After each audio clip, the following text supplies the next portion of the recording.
Hello and welcome to this video. This video is about sabotage, not just self-sabotage. So sabotage, meaning coming from yourself, as in self-sabotage, and maybe somebody else, like other people in your life. And this often happens when you try to change something in your life. Whether it's your diet or exercise or anything, you want to do something different, right? When you as a person want to make some changes, then the people in your life, they're not really ready for it, right? They like you the way you are and they're used to you the way they are. So what happens is when you go to make changes, then they're a little like put off by it. And it doesn't mean they don't love you anymore. It doesn't mean that they're really want to go against what you do, but see, it shifts and it changes their world, right? So very, very common with spouse and really close friends. So if you're somebody who, let's say, is trying to clean up what you eat, and so then you're hanging out with friends or spouse, you're at home, whatever, and you used to eat some of these other foods and treats and stuff that they still like and they still want to eat. They're not quite ready to give them all up, but you are, and you really want to do it this time. You're going to find that you're going to hit some resistance with them, right? Like, I don't know if you've already noticed that with your family or your friends, that you're trying to clean up how you eat. Are you getting some resistance? Are they saying things like, oh, why do we always have to eat this stuff? It doesn't taste good. It's so boring. And I don't like vegetables, or I don't like this. Or maybe you go with your friend, right? And you're looking on the menu, just like, oh, let's share some nachos, or let's share some of this. And you're like, I can't really do that because I'm eating, I want to eat really clean, and I'm kind of doing this right now in their face, right? Because what it does too is it kind of puts it on them. So it kind of makes them feel like, oh my God, I should be making those changes too, but I'm not. So it makes them feel bad about themselves in a way, or like they should be doing it too. So then they start feeling a little guilty about that. That can be what happens. And then they may say, come on, just this one time. What are you going to, you look great. Why do you need to make any changes? Not realizing that you're also doing it for your health, right? And so they may try to convince you, or may make you feel a little bad or uncomfortable about your choices. And that, for some people, is one of the hardest things.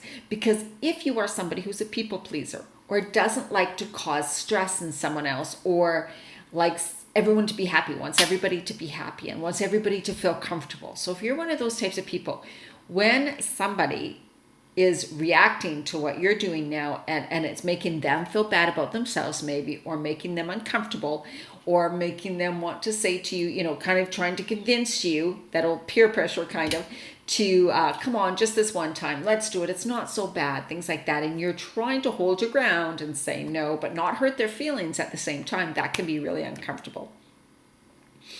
And if it continues, right? So like, you want to do this as a long-term thing, right? Like, you don't want to do it for just 2 weeks or 1 month, which lots of fad diets are. So it's easy for when you're on some sort of a short fad diet or exercise program to say, okay, just 2 weeks, then I'll be with you. I'll be able to do this again with you. We can go out, we can have drinks, we can do whatever, right? But now that you're kind of want to continue this throughout your life, this may become even more uncomfortable, right? Because you're thinking to yourself, is it going to be this uncomfortable at every time I see my friend? Or is every dinner or family gathering going to be uncomfortable now because I'm choosing to eat something else? Like, is everybody going to point me out as the weird one or the strange one? Or oh, she thinks she needs to lose weight, or she thinks she needs to eat clean, or she wants to eat stuff that, the really healthy stuff, and what we eat is crap and bad stuff. So obviously she doesn't want our food. I've been there. That's why I'm saying those things. I have a lot of reactions to preservatives. And I grew up in a large extended family. So we had lots of cousins, aunts and uncles, lots of family reunions and weddings and stuff. And so at those times, you get a lot of the foods, you get a lot of booze, you get a lot of foods and stuff that aren't so great. And I mean, everybody eats wheat. I swear to God, everybody eats bread. And so when I had these sensitivities to like the packaged things and the chips and the packaged flavored stuff and the cookies, and that they bring these dips that are like hummuses and all that, but they're bought, and so if you read the labels, it's like, ooh, I can't have that, that's a lot of preservatives in it. Then it's like everybody's looking at you like, why aren't you eating? And I'm like, well, I can't, and then this and that. Everybody gets like, they point you out, and it makes you the center of attention. So if you're kind of embarrassed or kind of don't really like being the center of attention, that can make you feel uncomfortable too. Or people can label you as different. My mom did that, right? Or she is on some real weird special diet. She can't eat anything. Like she would tell people that, just bizarre. So you may be experiencing that. So that is something that you got to be aware of. You got to notice, and you got to be strong. You got to stand strong on yourself and be positive and grounded in your decisions. And you got to know that what you're doing is right for you, and stop worrying about what other people think. All it is they're not putting down you. They're probably putting down themselves. It's probably triggering something within themselves that's making them feel bad that they're not the ones making the changes. So they're going to say to you, it's stupid, who cares, I don't care, I'm healthy, I'll live forever. Grandma smoked and drank till she was 96 and she was fine. Things like that, all those that you hear over and over and over again. Don't let that get to you. Know that what you're doing is the best thing. Know that what you're doing, eating for health, is what everybody should be doing. They're just not ready yet. So when it's coming to family, to close family, the people you live with, if they're giving you resistance, if they're complaining and waiting until it's over, right, until you can get back to normal, you might want to sit down and have a talk with them because, right, like we're saying, it's not going to get back to the way it was, hopefully, right? You want to continue on with healthy habits, but of course, you're not going to give up some of the things. You're going to still be able to have fun. You're going to still be able to have those foods every once in a while, right?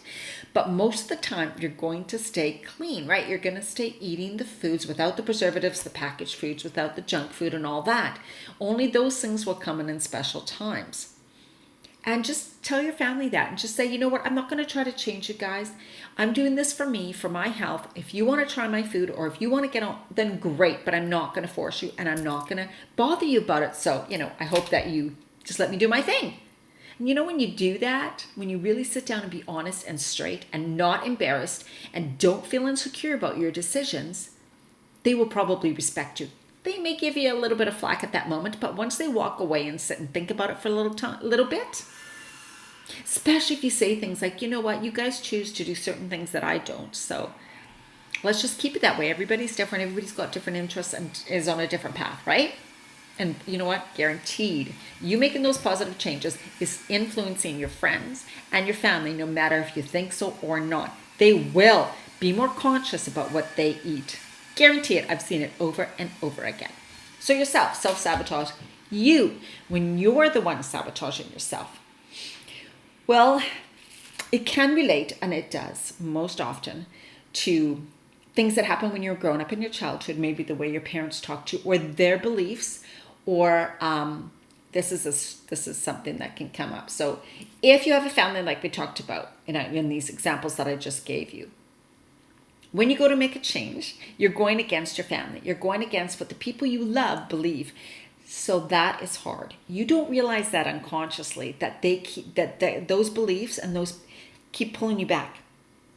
Because you're going to feel uncomfortable. It's going to feel like this is not what I was raised with. This is not what my family believes. So why am I choosing, and this is not conscious, you're thinking, why am I choosing to go against my family and friends? But you're not aware you're thinking that. But that's in the background, so it's going to want to keep pulling you back. Keep pulling you back so you make everybody happy, so that everything's peaceful again, so you go back to your old life where it was all easy and there was no conflict. And there was no struggle, there was no difficulty. It's going to want to keep pulling you back to that. Because we unconsciously always want to go back to take the easy route, right? When you're making a change, that always isn't easy. You have to be completely conscious all the time. And our subconscious actually runs our life most of the time. So it requires us to stop, take a minute and go, where are my thoughts? What am I thinking? Why am I thinking that? It's really not true. That isn't what I want. I know that I want to continue on this healthy path. Okay, so take a deep breath. You're fine. I know you want to grab for this and that, or potato chips or pizza, whatever. But how do you feel when you eat those foods? Think of it right now. Imagine eating that food. Imagine while you're eating it. It may taste good, but then imagine what it's like, what your body's like after you eat it. Like, get into that sensation of how do I feel once I eat that food? Think of it. Think of the heavy stomach. Think of the bloating. Think of the fatigue, the tired. Think of yourself just feeling yuck. Think of how kind of you feel guilty after. Think about how your face looks after. It's like, oh, my skin. I know I've been eating crappy. I can tell by the way I look. And oh, I don't have the energy and I'm feeling really blah. And then you start thinking, I did it again. Oh my God, I should have made a better choice. I should have made a better choice. So I want you to get into that thought before you go to eat the food you're trying to avoid. So imagine, and instead of just grabbing it, eating, and being unconscious, you need to become conscious. Do you see what I mean? Before you eat something, so that you know you can put yourself in that place. What is this food going to make me feel? What is this food doing to my body? Is this food that is going to feed and fuel my body? Now, that doesn't mean if it's a birthday party or your birthday and your husband takes you out or whatever, your girlfriend, and you have wine and cake. I'm not talking about those moments. Enjoy those moments because those are special. I'm talking about when you're tired after work one day and one too many times you're grabbing junk, you're grabbing snacks, you're ready to give up on the healthy eating because it just seems too hard. That's when I really, really want you, before you go to eat something that you know you shouldn't, that's when I want you to become conscious. And also for the self-sabotage, you can ask yourself this question. You can ask yourself, why? So if you keep giving up, if you haven't done well, if you're starting to get down on yourself, you're starting to say to yourself, I'm going to fail again. This isn't going to work. I can't stick with it. It's too hard. I'm too tired, whatever. Ask yourself, why do I keep giving up? What does it serve me not to follow through?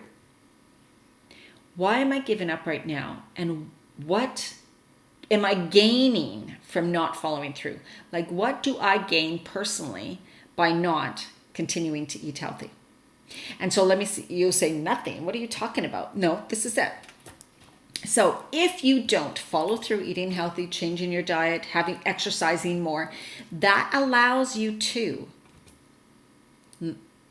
be a little lazier, to go out with friends and have pizza, to order anything you want, to have wine every night if you want to when you're tired, exhausted, and stressed, to go out with friends and not have to worry about just eat like everybody else and not have to deal with any conflict, not have to deal with any comments, not have to explain yourself over and over again. You can go to a family function and eat cake and eat, bags of potato chips and have some pops, whatever, and not have to explain yourself and just be like everybody else. It's comfortable, it's low conflict, it's good, it tastes good, it's satisfying, it makes you feel good because they actually release chemicals in your brain that makes you feel good. But you know deep in your heart that it's not going to make you feel good. It's just all moments, and it's just all those things. It's just old patterns, old behaviors, the people that are around you. So those are things I want you to really be aware of. And if you need to rewind and watch part of this again, please do so, because it's hard to get everything the first time you listen to it. And I want you to, if you want, even to take notes and write some things down, like how was I raised? What were our beliefs about food? How did we eat? How did my parents approach food? What was normal for us to eat for meals? What was normal for us to eat on the weekends? Were we able to have snacks all the time? What do my parents talk about now? What is my family? What were family gatherings like? How did we eat? How did everybody approach food? Did people drink a lot? Was it normal to just eat a lot of junk and eat when it was a holiday or a weekend? Things like that. Write it all down, because then you'll see like, oh yeah, well, this is all stuff that I lived in that kind of environment for a long time. So of course now, if you're going to try to switch that, that's a lot of years. It's pretty hard to just switch something that fast. So that's why you may understand why your subconscious keeps pulling you back and conscious keeps pulling you back, right? Into old patterns, behaviors, because they're there. They're so ingrained. And it takes you to become conscious. It takes work. It takes the notice. It takes being aware to continually take those steps to pull yourself out of that. And the more you do it, the more you say no to what you shouldn't have, and the more you say yes to positive choices. And that is going to become more of a habit, more of a pattern for you. But it just takes that while to develop that as your new way of thinking, that as the new way that you take action, those as your new behaviors, right? Positive behaviors instead of those other things. That's all. Don't give up. Never give up. So what if you slip up once or twice? So what if you have one full week of bad food? So what? Get back. The worst thing you can do is stay in that slump and never start changing and never really go for the change. That's the worst thing you can do. So continue to make positive changes. Work on your thoughts. Stop yourself a few times a day and ask, how are you feeling? What are you thinking? How does your body feel? How's your body reacting? How's the food making you feel? Things like that multiple times a day until you have the awareness, until you're able to make better choices without even really having to think about them. And that day will come if you never give up. Please don't ever give up. If you have any questions, of course, please email me and I'll be able to help you. And if you want to cover more about this, any of the calls that we have together, please bring it up because we certainly can. Okay, take care. Bye.